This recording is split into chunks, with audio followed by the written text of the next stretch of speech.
Hey everyone, how's it going? Today, I've got a creepy sight I witnessed in the hospital to share with you all. If you had a key that could open any lock, could you stick to the agreement and resist your curiosity? When I was growing up, I used to be really active in my local church's youth group. The one at our church was run mostly by guys and girls in their early 20s and placed more of an emphasis on bonding and having fun than anything else. Sure, there was still talk of scripture and a focus on God, but you could only retain a teenager's attention for so long with that kind of talk. The youth group put on all kinds of events like pulling all-nighters at the church, attending concerts, geocaching among countless others, and was far and away a better option than the regular church service, at least for me. One event which eventually became recurring due to its popularity was something we called the trade game.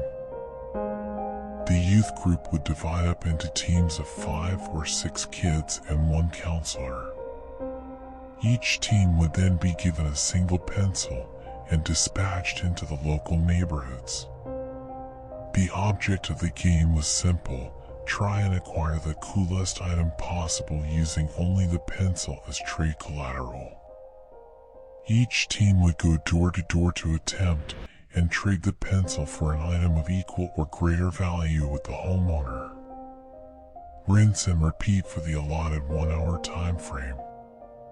It was a simple premise, and on the surface, you may not expect it to yield anything too valuable, but you'd be wrong. Previous escapades of this game had yielded things like couches, go-karts, a slushy machine, a giant gumball dispenser, a 54-inch box television, among many others. Most infamously was the occasion where a guy was on the brink of trading one team his Hummer H2 for a DVD player. Clearly the guy was loaded, but unfortunately for the team, the man's wife stepped in and shut down the transaction. The game was meant to be a simple exercise in negotiation and interaction with the local community, but more than anything it was meant to be fun and engaging for the players. At the end of the game, the youth group would gather and vote on which team acquired the coolest item.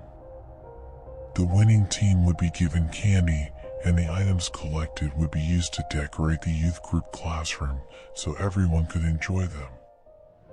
That 54-inch TV sat in the lounge with a Nintendo surrounded by beanbags chairs and lazy boy chairs, all of which had been acquired from the game at some point in time.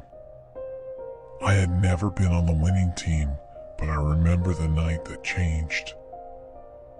We split into groups as per the norm and once again set off into the neighborhood to begin. Not long after we arrived at the first house, and one of the kids knocked on the door. A middle-aged man answered soon after, and one of the kids explained the rules of the game to him. The man chuckled and asked us, "What are we going to use for the exchange this time?"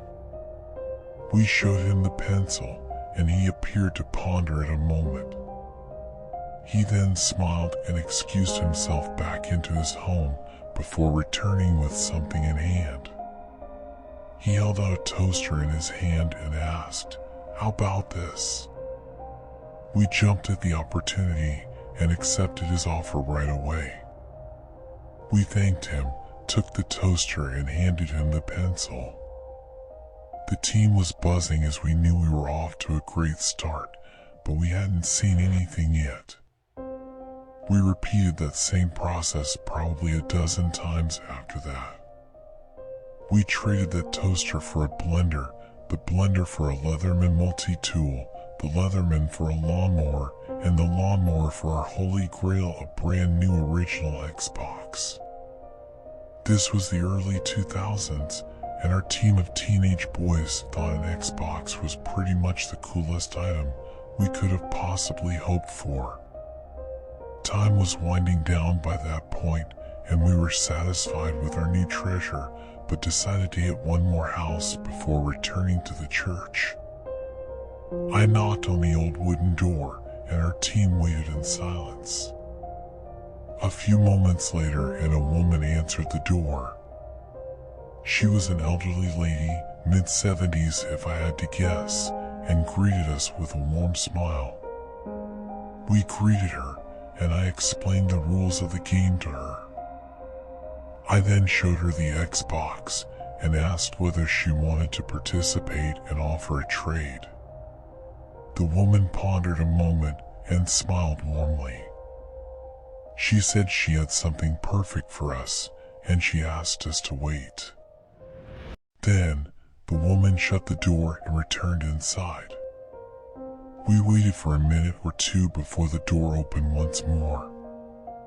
The old woman then stepped onto the porch, and we eagerly awaited what she had to offer. She opened her wrinkled hand to reveal a single silver key. It looked unusual, possessing no teeth marks of any kind. It just looked like a rough key before a keymaker cut it to the right dimensions. There was a symbol on the hilt, but I didn't recognize it. "What's it for?" one of the kids asked. "Everything." The woman smiled. "So, you're offering just the key to trade?" I asked, trying my best not to come off as rude. "Yes, my child, but this isn't just any ordinary key. This key can be used on anything. Any door, any lock, anything that needs a key can be opened or activated with this key." The woman nodded, possessing an odd gleam in her eye. Our team exchanged a few perturbed glances. We just stared at her a moment. I glanced at the team, but they didn't appear convinced. I wondered if whether the woman was right in the head, not to be mean or anything, but her claim was quite extravagant. I'm no key expert, and certainly wasn't at the time, but something like that is impossible, right? A master key can't exist. The team was reluctant to part with our treasured Xbox, and in the end, we thanked the woman for her time and politely declined her proposal. The woman just smiled in an odd look which is hard to describe. It was almost like someone bidding farewell to a loved one. The team turned to leave, and I turned to follow when the woman gently grabbed my arm. I looked back to her, now somewhat uncomfortable. "I want you to take it," she said. I glanced at the key in her other hand once more. "I don't want your gaming doohickey, goodness sakes, I wouldn't know what to do with it anyways. But I want you to have this." She offered the key again. "Oh, that's not really how the game works. I'd have to trade you something," I replied, trying to slither away. The woman then released her grip and thought a moment. By this point our counselor had paused on the street, wondering whether something was amiss. "Well, how about this? I don't get many visitors nowadays. So let's just say that you traded your time for this key," she said. There was a subtle aura of sorrow in her eyes, and I didn't know why. I also didn't know why she was so insistent on me having the key either. After all, if it did what she claimed, then why did she want to give it up so badly? It may have been a loophole in the game, but I decided to accept her offer. She placed the key in the palm of my hand.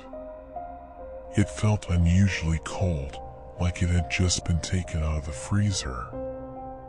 The woman called from behind me as I was leaving, now bearing a stoic demeanor.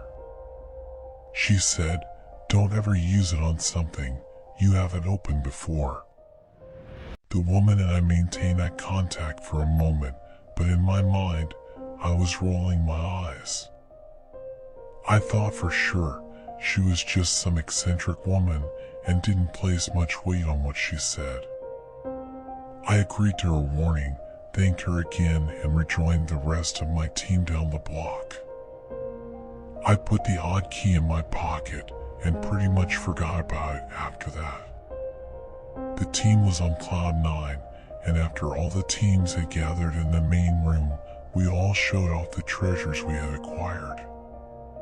The other teams had some good stuff, but after the votes had been tallied, it was clear that our team's Xbox was the coolest item. We won the game for the first time, but little did I know that the true prize was something I barely paid attention to. Years went by after that, and I pretty much forgot about the odd little silver key. While writing this, I honestly can't justify how exactly I managed to forget an item like that, but I guess my teenage mind was focused on other priorities. I was preparing to leave for college years later and clearing out my room for the big move. In the deepest crevice of my closet, I stumbled upon something I had entirely forgotten about, the odd silver key. It felt as cold to the touch as it did the day I had received it, like it had been kept in cryo storage for all those years. The memories of my encounter with the woman suddenly all came flooding back. I decided to test it and went outside and locked the front door of my parents' house.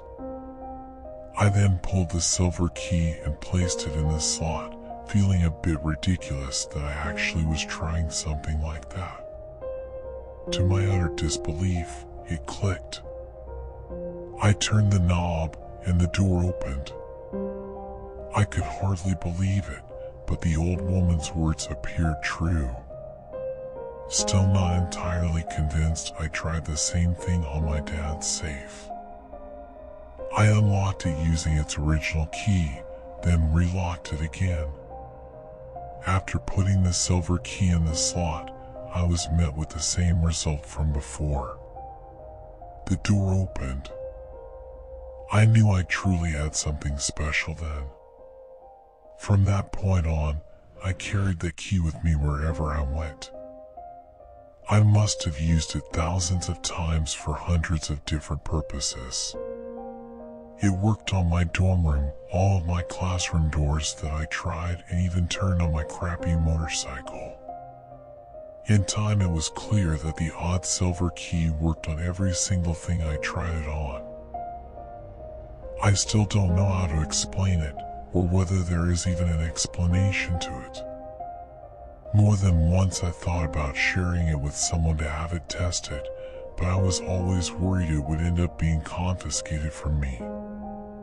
After all, a master key that can literally open any lock would be absolutely priceless. Who knows what damage could be done if it were to fall into the wrong hands? I figured the safest place it could be was with me, so I kept it on me at all times and kept my secret to myself.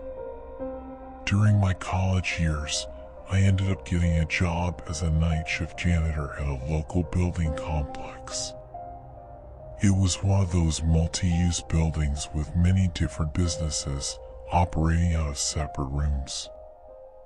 The businesses there were a dentist, lawyer's office, insurance firm, therapist clinic, among a few others. Since I was the janitor, I was given keys to all the rooms in the building. Of course, I really didn't need all of them, but it's not like I could tell anyone that. Once more, my little silver key proved to work on every single door in the building. Made my job a heck of a lot easier, but if anyone found out, I'm sure they wouldn't have exactly been thrilled. I had just finished up cleaning for the night, and as the sun began to rise on the horizon, I went around to ensure all the doors were locked. Right as I was about to head home, I noticed something odd. In the main hallway of the building, I found a door I had never seen before. It was a simple wooden door, but that's what made it unusual. All the other doors in the building were metal. Not only that, but that door in particular also used to be metal. It was a utility closet, but I had never seen the wooden door there before. I wondered if maybe the building's landlord had replaced it for some reason, but I was usually informed whenever any renovations like that had occurred. I tried the key that was designated for that closet door, but it didn't work. I tried all the keys I had on my chain, but none of them worked. I'm sure you've already figured out where this is going, but before I could use the master key, the woman's words from years ago suddenly flashed in my mind. After her claim about the key's ability proved true, I knew it'd be wise to consider her warning. But then again, I had technically opened that door before, even if it was a different door that was mounted there. Plus, I had to open it because it was my job to ensure all rooms were clean before I left. I found myself chuckling as I slid the silver key into the lock, figuring there was nothing to be concerned about. I mean, after all, it was just a closet door.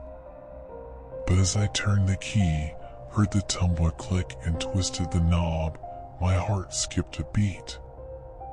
Instead of a bland utility closet, I was met with the sight of a far larger room than I remembered. The floor was entirely gray, appearing to be constructed of steel. All around the room was a collection of dozens of odd sculptures. Most looked like strange pieces of abstract art constructed of various geometric shapes in what I can only describe as a brutalist architecture aesthetic. One in particular caught my eye, that was just off to the right. It was in a sort of spiraling vortex design with 6 arms constructed of segmented blocks of diamond-shaped links. On top of the spiral was a small obelisk that looked somewhat like a rock stacking sculpture, but fused together in pitch black. The thing had to have been at least 10 feet tall. Needless to say, I had never seen anything like it. I'd been in the utility closet dozens of times before. Not only was there never anything like those sculptures in it previously, but it didn't even seem possible for them to be in there at all. The utility closet was wedged between 2 offices rented by separate tenants. That sculpture room was far too large in both width and height to have even fit in the building, and yet there it was, right before my eyes. A cold chill swept down my spine as I realized I had no logical explanation for what I was seeing. I stared at the key in my palm, and it felt colder than ever before. I knew it was a bad idea, but I had to see what else was there. I stepped through the doorway and felt my foot clap against the cold gray floor. A scent of chemicals, like paint thinner and diesel, lingered heavy in the cold air. My breath turned to visible vapor as it left my lips, and the cold air fell like an ice cream blanket onto my skin. There were more odd sculptures of every shape and size you can imagine. There had to have been several dozen of them at least. Most were of the same vein as the first I described, consisting of odd geometric formations. There were a few that possessed a bit more human qualities, but the resemblance was minimal. The first I saw consisted of a large mound of hardened clay. Various appendages, like hooves, tentacles, pincers, and claws sprouted from the bottom at varying intervals. The middle portion contained eyes, mouths, ears, genitalia, and other less definable orifices. On the top of the mound were 2, semi-humanoid creatures facing one another on their knees. They both appeared to be female, and both had their faces pressed together, appearing as though they had been fused. The whole thing looked like Donatello took a massive dose of acid and tried sculpting something out of an H.P. Lovecraft story. It was deeply unsettling, but clearly whatever disturbed hands had carved it had done so with incredible skill and finesse. There was another piece that caught my eye because it looked more human than the others. It was rather simplistic compared to the others, looking only like an incredibly lanky humanoid. No facial features, nor hands or feet, just a body elongated like it were made of black Play-Doh. And I felt somehow deeply unnerved. I felt inexplicably drawn into the macabre museum and stared in wonder at the multiple iterations of twisted effigies. There was more there than I can describe in a reasonable amount of time, and they weren't even the main oddity. After sifting my way through the gallery for a minute or two, I spotted a window on the far wall. This window was massive, expanding tens of feet upward to the ceiling. Its frame had these elaborate swirls, like something from a Greek pantheon, but stained black. As I stepped in front of the window, I felt all possible explanations disintegrate in my mind. The first thing I noticed was the green ring. Outside in the sky was a massive green ring that glowed like some enormous emerald halo. Its hue bathed the landscape in its verdant light and illuminated things I have yet to explain. I was high up in elevation, no question about it. The landscape stretched on for miles, revealing mountains, forests, lakes, and other less describable things. From my vantage point, I assumed I was in some sort of tower, one that had to have been several hundred feet tall. There was no denying it anymore. Not only was I clearly not in my same work building anymore, I don't even think I was on the same planet. Hell, for all I know, that wasn't even the same universe anymore. I still don't know how to explain what I saw. I was torn in that moment between my desire to continue exploring and the instinctual dread that had been creeping up my spine. After gawking at the impossible landscape for a while, I finally decided to leave. I figured the silver key was my ticket to coming back, and I could do so at any time. I had to show someone what I had found. I continued ogling the sculptures as I made my way back towards the door, marveling at their uncanny vestiges. As I was nearing the door though, something caught my eye. I wasn't sure, and so I turned back. That's when my heart sunk like a lead weight. That odd, Play-Doh man sculpture wasn't there anymore. The hairs bristled on the back of my neck, and suddenly I felt very much in danger. I ran back towards the door and heard something moving behind me. Once I got through the door, I attempted to slam it shut, but something prevented me. In a split second, some amorphous, obsidian thing wriggled its way from the other side of the door. It was far too strong, and it knocked me flat on my back. I stared back in horror as the faceless thing from that sculpture lunged at me with a blinding speed. I screamed and tried to crawl away, but the thing outmatched me in every physical capacity. It flipped me onto my chest, and I felt its cold, almost squishy appendages curl around me. Things turned into a flurry as I thrashed about to escape the grip of the vile fiend. I thought I was as good as dead, but the thing then suddenly stopped and released me. It then slinked away, holding something up to its eyeless face with a fingerless arm. It then darted down the hallway, crawling on all fours like some hideous fusion of spider and octopus, smooth yet clunky. It was gone before I could even get to my feet. The only thing I could think to do at that point was run, so that's what I did. I didn't even bother putting my cleaning cart away.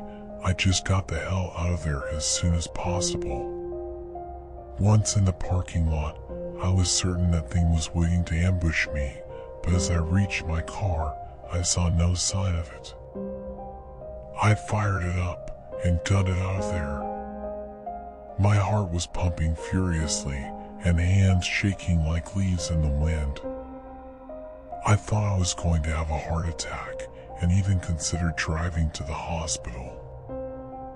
I think I was so petrified that I blacked out the entire drive home because the next thing I really remember was cradling myself in my dorm bathroom. I thought I was going crazy. I thought I was in the midst of a psychotic break or schizophrenic episode. I don't know how those things work and have never been diagnosed with any mental disorder like that, but it was my only explanation. I had to have hallucinated the whole thing. There's just no way. I actually had a key that opened a door to another dimension, right? That was when I realized something even worse. I didn't have the key anymore. I looked everywhere for it, but I couldn't find it. I even thought about going back to work to look, but exhaustion and fear prevented me. Questioning your own mental state is one of the scariest things I've ever been through, but now I think the truth may be even worse. For the rest of that day, I only managed to keep my sanity intact by ironically convincing myself I was not in sound mind. I rationalized that the key I had used for years to open my dorm, start my car, and just about every other usage imaginable was nothing more than an extraordinarily complex and persistent hallucination. I told myself I would check myself in to get the help I believed I needed as soon as possible.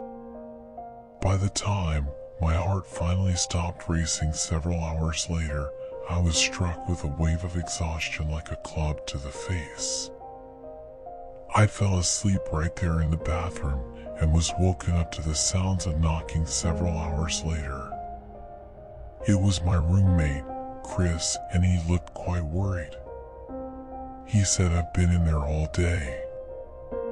I did my best to dissuade his concern, claiming I had been very hungover and fell asleep in the bathroom whilst between sessions of vomiting. He laughed at that. He seemed relieved and told me that there was a serious attack incident at the office building where I worked last night. I was completely puzzled, causing Chris to mirror my confusion. My heart sunk as Chris pulled out his phone. After a few seconds of typing, he turned the phone to face me. On his screen was an article from a local news outlet. I grabbed the phone from him and furiously scanned the page with my eyes. The article revealed that 2 women were killed in a way that no one could fully explain. They found one woman, who was a secretary for the insurance firm, cut in half, with her lower section solidified in some kind of stone material, whilst her torso remained flesh. The other woman was a dental hygienist and had been decapitated, with her headless corpse sprawled in the hallway and a stone replica of her head laying a few feet away. Whether that stone was actually her head or not, I still don't know, and I don't think anyone does. Paranoia and crippling guilt surged into my gut like never before, and it was so abrasive that I collapsed to my knees. Once again, I questioned my own sanity. Was it me that did it? Did my mind simply concoct an illusion to convince me otherwise? I don't know if that explanation would have been worse or better than the truth I now know, considering the attack happened well after I had already left. I've been holed up in my apartment ever since that happened earlier today. I know it's only a matter of time before the cops come to interview me, but what am I even supposed to say? I didn't do it, I'm sure of that now, but I can't explain what really happened. Either way, they'll haul me off to a loony bin for sure.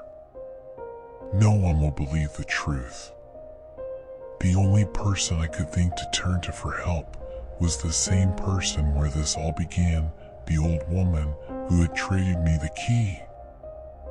I searched online, and after scouring through all sorts of eulogies, articles, and census reports, I finally found her in the worst possible place. It was a police report, and it was even more worrying than I could have imagined. Sandra Elmsworth, 83, had suddenly and inexplicably gone missing almost 10 years ago. Police found no sign of a struggle in her home and no indication she had left of her own volition. The woman suffered a myriad of physical ailments, including an injured hip, and likely couldn't have left her home unsupervised, even if she wanted to. How does an elderly woman just vanish off the face of the earth like that? Police suspect foul play, but after all this time they have yet to identify a witness, suspect, motive, or even an explanation of what exactly happened. The only thing they noted being out of the ordinary was that her house seemed unusually cold for the August season when they conducted their investigation. I don't know what this all means, and I don't know what I should do. That thing that attacked me, that thing that hid in that strange world beyond the door. I let it out, and now I think it has the key. I don't think there's any question that it, whatever it is, was responsible for the deaths of those two women.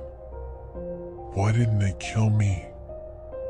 What even is it, and what was that place it came from? How does the key work? After all this, it seems I'm left only with endless questions. Questions I may never get the answer to. There's one which really worries me more than all the others though. How many other doors out there are there, and what if that thing decides to start opening them?